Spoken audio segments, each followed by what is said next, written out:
everybody. My name is James D. Fury, and this is Blackballed Sunday Report.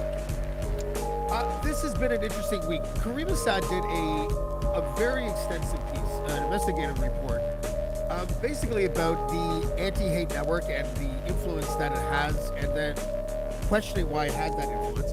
It's called the HateGate Affair, Unmasking Canada's Hate Industry. It was a really, really thorough piece, really interesting. I find it a little troubling that mainstream media outlets haven't piggybacked on this story. I think there's been a couple mentions, but uh, the way that I've been sort of trying to summarize or ascertain why that is the typical thing about how it is impossible to sort of be a mainstream outlet and make it look like you're not on the right side of history. And that I'm very, very that's a very simplified way of putting it. But let's have Caryma join us so she can, correct me and be a little bit more thorough than I was. Caryma, how are you? Hi, I'm good. Thank you for Uh, having me. I just want to let you know I'm a little under the weather, and I'm also hearing voices. So just bear with me for the remainder of the show. I really enjoyed your piece. I read it over a period of 2 days, and I was really struck by a bunch of things. One is that Uh, it's hard for the public at large, especially people who are familiar with Jeremy McKenzie, to humanize him. And I find that troubling because we tend to one-dimensionalize people, and that is how their personal brand will be forever. And I like the fact that you step out of like a media comfort zone and just lay facts down on the table so that people can understand what happened with Diagolon and the Canadian Anri-Hate Network. And I would like you to just sort of like give me sort of the Coles notes first, and then we'll dig in a little bit deeper as we go along in the show. Sure. Thank you for that. To your initial point, primacy bias is a real thing. So the first that we hear about someone or something typically is what sticks. And then it becomes sort of a matter of confirmation bias, where new information we try to fit into that existing framework. So I think that creates something of a mental hurdle when people are confronted with information that doesn't quite jive with what they understood something to be. And the one dimensional thinking, there's probably a lot of reasons for that. And I would attribute at least some of it to the way that we consume and receive information and how we are overloaded with information and the tendency to take shortcuts, right? And make snap judgments, and then those stick. As far as a Cole's notes of the HateGate affair, um, it came about because I was given access to freedom of information packages from more or less the RCMP, that was the primary source, over 1,000 pages of documents that focused on the RCMP and its knowledge and dealings with Diagolon. And for those who aren't familiar, Diagolon is, it was kind of a boogeyman during the Freedom Convoy, where a lot of really heavy loaded terminology was thrown around, most notably violent extremist militia. So it sounded like a very serious thing. But in reviewing these documents, it became obvious that the RCMP, in its assessment and analysis, was relying primarily on a single source, the Canadian Anri-Hate Network, an organization that isn't law enforcement, but has produced articles and analysis, I guess. Yeah, yeah. It's hard to define, isn't it? Yeah. Yeah, so that they've produced, you know, material on Diagolon and its leader Jeremy McKenzie, and the RCMP relied very heavily on that. It relied on media, which also was quoting anti-hate as experts, and sort of there was this feedback loop between law enforcement, media, and the government, where they were building off of each other's hype and assessments that weren't actually based in reality. And despite Mackenzie making multiple overtures to speak with law enforcement, nobody went directly to the source. And there was a frenzy that came about. And, this was a factor, not a singular determinative reason, but a factor in the invocation of the Emergencies Act. And, the takeaway that I had, and that I hope other people do as well, is that there's something very wrong with our state national security media apparatus, where something like this can gain traction and be used or accepted as evidence, even though upon closer examination, there's no evidence of militia and violent extremism. Yeah, the Canada's Anti-Hate Network has a very odd position because when you look at law enforcement, they have to do thorough investigations. They have to fact check their work, obviously, so that they don't incarcerate people unfairly and things like that. And then the media, obviously, you need tertiary sources. You need to figure out if what you're saying is true. And the Canada's Anti-Hate Network doesn't have either of those things. And it seems to me that they, and maybe you can correct me if I'm wrong, they have a narrative, and their narrative is the title of their organization. We've talked about this before. I'm starting to get annoyed with organizations where just because the title is something you have to agree with doesn't mean that you have to agree with the actual organization. So, just because they're called the is it the Canadian or Canada's? Canadian. Canadian Anti-Hate Network. Who's going to disagree with anti-hate? But the way that they operate seems to me is very hollow. And also, it didn't Bernie. When I read the piece, I don't remember the details of this particular section of the piece, but Bernie Farber seems to go after organizations that he has a personal issue with, right? Like it doesn't seem like these organizations are necessarily doing anything illegal, but it feels like, and maybe I was misinterpreting that part of the piece, but it feels like he goes after organizations that he disagrees with, and the low-hanging fruit often, like the Heritage Foundation, for example.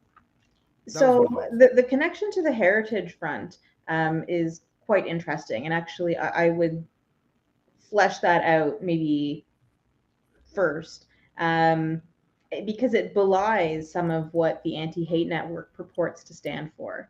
For those who aren't familiar, the Heritage Front in the early 90s was Canada's worst neo-Nazi organization to this day, wreaking havoc on the streets. There were fire bombings associated, assaults, petty criminality, and targeting of anti-racist activists. And sort of at its heyday, the organization was led and co-founded by a man named Grant Bristow. And Grant Bristow, he turned out to be a CSIS mole. And this came about because the co-author of the piece, Elisa Hadigan, she was a member of the Heritage Front. She defected. She was undercover for a bit, feeding as much information as she could to these anti-racist activists. She testified against the Heritage Front in court, and the culmination of the evidence that she provided led a Toronto Sun reporter to uncover that Grant Bristow was an agent of the state, essentially. And the reason this ties in to Bernie Farber and the Canadian Anti-Hate Network, Bernie Farber, has openly said that he is friends with Grant Bristow. There's been no apology really for his behavior, which involved serious criminality, counseling people to commit crimes. And there's this parallel that exists where we had, with the Heritage Front, what was effectively a proxy organization for the Canadian government, where they used civilians to target other civilians. And the way the Canadian Anri-Hate Network operates, again, we have a group of civilians who focus primarily on other civilians rather than institutional issues, for example. So, in its mandate of monitoring far right activity, a lot of what the Anti Hate Network produces are hit pieces against individual citizens who are more or less nobodies. And that's kind of what we saw with Mackenzie and Diagolon, because whatever you think of the content of the podcast, it's kind of irrelevant. Um, Irrelevant in the sense that, was it a violent extremist militia as represented to be? No. And so there's this arbitrary nature of, well, why this guy? Why these allegations? And because there is so much opacity around the anti-hate network, it's hard to get those answers. I can't remember if it was Justin Ling or not, but I remember having a discussion with somebody about the idea that satire has been historically used by far right organizations as a shield to get away with hateful things. Why is Diagolon not put in that pile? It really comes down to what is being, what are the messages being portrayed. And something that did come out in the RCMP documents that we saw repeatedly, these ideas could inspire a lone actor, or someone to, this notion of, there's a term for it, stochastic terrorism. Although I don't know that they used that precise term, but the idea that a lone wolf might, take inspiration from this. You could say that about anything. Right, but that's the thing. You can say that about anything. Yeah. And, I would push back a little bit. I think it's fair to say, and accurate, and there's research on far right or right wing groups sort of shielding themselves with humor, and satire, etc. But in how to address that and balance the importance of expression and curbing overreach by the state, that's not an easy analysis to make. And the bottom line is that there was nothing identified in these documents that would point to any counseling to violence, anything along those lines. Nothing in any of the analysis that occurred. So I guess I don't know if that answers your question. Yeah, it does. I want to read an excerpt from your piece, which is actually part of the testimony that Jerry Mackenzie gave under oath at the Public Order Emergency Commission. He said, "It is my opinion that the foundation work by the Canadian Anri-Hate Network, as it pertains to targeting me as a previously government funded, has enjoyed a fair amount of government funding to target and smear people that they, consider perhaps politically inconvenient, or people that they just want to shut up. They regularly engage in defamatory statements, out of context statements. They'll take a clip here, a sentence there, and stitch it together to make it appear as something that it is not. From there, some media outlets, legacy media outlets, lazily, unfortunately it appears, took it at face value, copy, paste, print the story, then which is consumed by police officers, which again, unfortunately, rather than doing any digging themselves or investigating or asking me a single question, take these things at face value and compile these reports and end up compile these reports and up the network it goes until it lands on the desk of the public safety minister, or perhaps the prime minister's office, where they're faced with these scenarios that have no basis in reality. I consider this entire situation entirely avoidable. None of this needed to happen, and it's absurd. And I consider the single most embarrassing and grotesque intelligence failure in national history. It might be an overstatement. For his part, Jeremy made numerous overtures to speak with law enforcement and tried to shed light on the community everyone seemed so concerned about. Nobody even took him up on the offer." It was a pretty good statement. We talked about this on the phone today. Is one of the things that makes it hard in our current media ecosystem to give someone like Jeremy McKenzie like what would be considered the benefit of the doubt is because sometimes he says things that are really controversial, like racist statements and things like that. And I understand that that has nothing to do, and you made this point to me, with being labeled a terrorist group.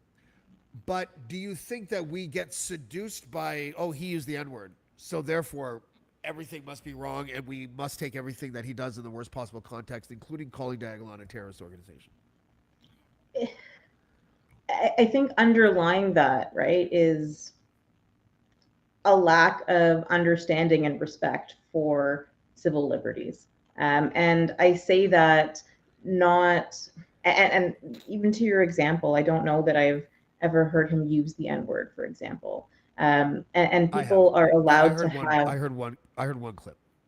Okay. Yeah, So but there's like thousands of hours of footage, so it's entirely possible. I don't know the yeah, context. I have reviewed enough to say that I don't endorse a lot of what's said, but people are allowed to have opinions that are unpalatable, that are offensive, that, you know, cross the bounds of what we consider decency, and that's still not illegal activity.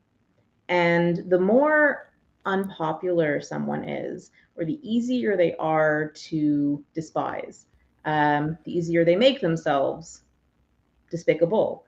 Uh, the idea that we can just sort of, they had it coming, yeah, turn away from something that shouldn't be happening because, well, it's that guy, so yeah. whatever, who cares? We have other fish to fry. I'm not going to stick my neck out for that. But that's exactly how this erosion of rights occurs.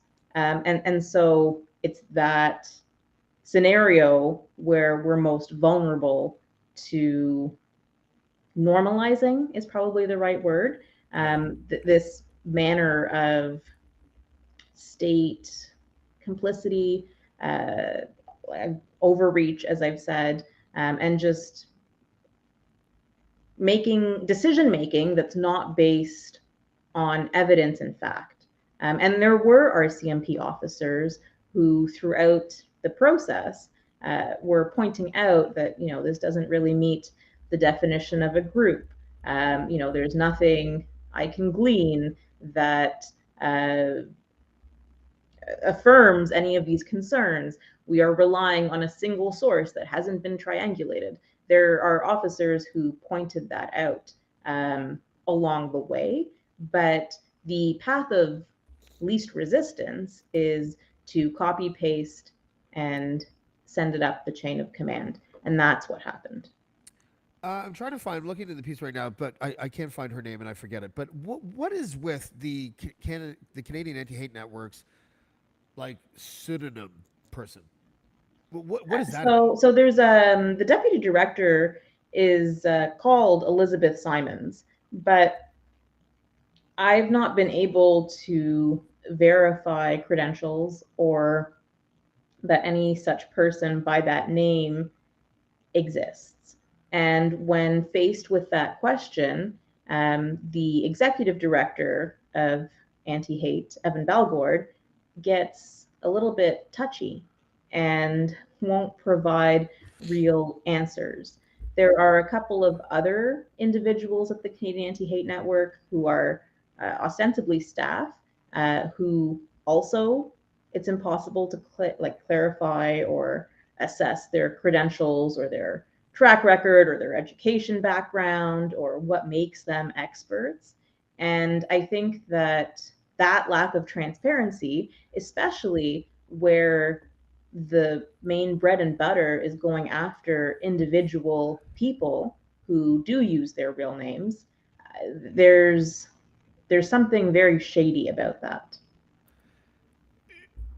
I mean, the first thing that I thought of is that that's also an intelligence officer because you know that's everyone has a code name, right? Like that's, they're not usually using their real names, and if they're government funded, why can't we figure out the answer to that question?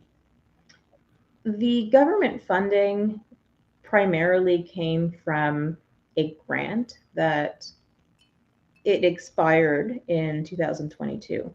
So right now on their website, they say they're not currently receiving any government funds. I don't know the specifics of their income flow. I don't know, for example, if they are providing consulting or other services to public entities, where donations come from. Uh, there's certain information that's been requested through Freedom of Information, but because it is a nonprofit, there is sort of a degree of separation between that and sort of a public department that, there's an Yeah. easier way to get information. So, what was your conclusion um, when you unpacked everything and you realized that this organization seems to have undue influence and they don't answer to anybody? And what is there going to be? Is there any mechanisms that can change that, or is there going to be any blowback for the Canadian Anti-Hate Network? What do you foresee is going to happen, if anything? It's hard to predict. In a rational world, um, media would be asking tough questions and looking at themselves to say, where have we quoted them? Can we verify this information? You know, it's based on what? But that there is a reluctance, I think, to do that because they're now in it, right? There's egg on media's face, and so it's much easier to pretend that this is not happening. Um, and yeah, that's kind of my assessment at this point. Like the good news is that we don't have to rely exclusively on Canadian media to make the story move. That's right. And do you think that I mean, with it is a pretty like I don't know if I agree with Jeremy that it's like the most I can't remember what words he used, but the biggest national intelligence failure of all time or something, but or travesty. Doesn't he have grounds for a lawsuit? Like they basically said that he was a terrorist. Like is or are we living in an environment where because it's Jeremy McKenzie, he probably won't win, and no one can really explain why. It's probably best that I don't opine on a case where I'm not the counsel. Oh, okay. I didn't know there was a case. He is suing. No, I'm Oh, but even to speculate on the facts, it's probably best that I not do that on a live okay, stream. okay. My bad. I do that a lot to you over the years. Yes. Sorry. But listen, it's been well received. Again, it's you guys should go and read it. It's really a compelling read. It's called The HateGate Affair: Unmasking Canada's Hate Industry. And it's by Caryma Sa'd and also Lisa Haddigan. And listen, I think that this was, I mean, this is award-winning stuff. I think, and what I find a little frustrating about it is that, as I said at the beginning, the lack of interest from the mainstream media to cover. Like you should be on CBC and CTV and Global. You should be doing all of those interviews because this is important. But this is something that we also talked about off air about how when you're an organization that lands in a certain spot in the political spectrum, like media outlets shy away from it. You have the balls to humanize Jeremy McKenzie and to downplay the danger of Diagolon. And you're right on both accounts. And I don't think the regular legacy media has that same courage. Give it time. Caryma Sa'd, thank you very much. I appreciate your time. You have to say goodbye now. Oh, thanks. I didn't. I thought you would end it. Bye, Oh, everybody. Thank you. you need the romper room mirror. Thanks, Caryma. We'll talk soon, okay? Bye.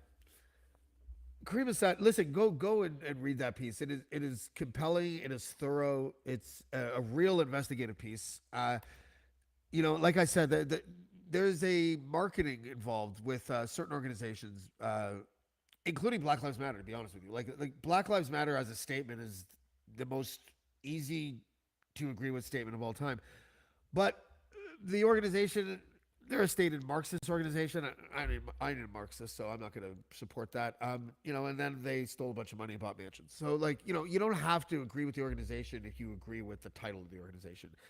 And I find that to be almost like a shell game, in a way. Listen, no one wants hate. But if you put Warren Kinsella on your advisory board, maybe you're a little misguided. Tomorrow on the show, we will have. I have to get back to him. Actually, I'm confirming. I've confirmed it, but I haven't talked to him about time yet. But we are going to welcome Mike Divillier. I don't know, man. Divillaer. Divillier. Anyways, he's done a book, and the book is I'm sorry, guys. I'm not organized today. I'm having a rough day. He's written a book about the how the legalization of weed sort of came into play. I'm actually in the book because of the work that I did with the Liberal Party, and I was just this little very minor role in sort of the way that legalization sort of came to be. And so he's going to be here on Monday. Wednesday, we're going to have a Plymouth Brethren show, and then we'll be back for Casual Friday. And then next week, of course, the Blackballed Sunday Report. Again, I'm a little under the weather. That's why we wrap short. And so until then, we'll see you next time. Blackballed. Blackballed.